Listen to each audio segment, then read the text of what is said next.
Great storytelling isn't just a creative skill, it's a strategy. And as we've seen, brands that understand how to engage an audience don't just capture attention. They build loyalty, influence culture, and drive real results. And that's exactly what Procter & Gamble did with their soap operas, one of the earliest and most successful examples of content strategy in action.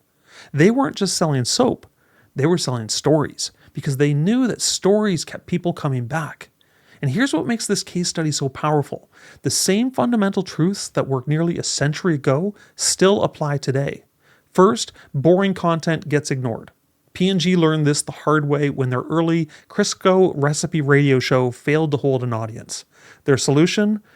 Drama, characters, conflict, plot, theme. The moment they pivoted to compelling storytelling, audiences tuned in and brands took notice. This is why our last lesson focused on teaching you the fundamentals of good storytelling. It is a powerful tool that, when used well, can drive real results. Second, great content needs creative freedom. P&G didn't micromanage their soap operas. They hired talented writers and creators and trusted them to do their jobs.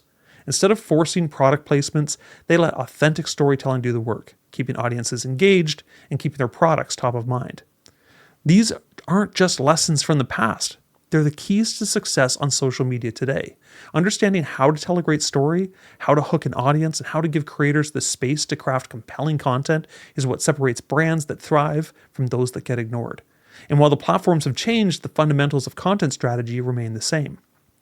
Remember back in our second class where I showed you how the traditional broadcast model went from this to this?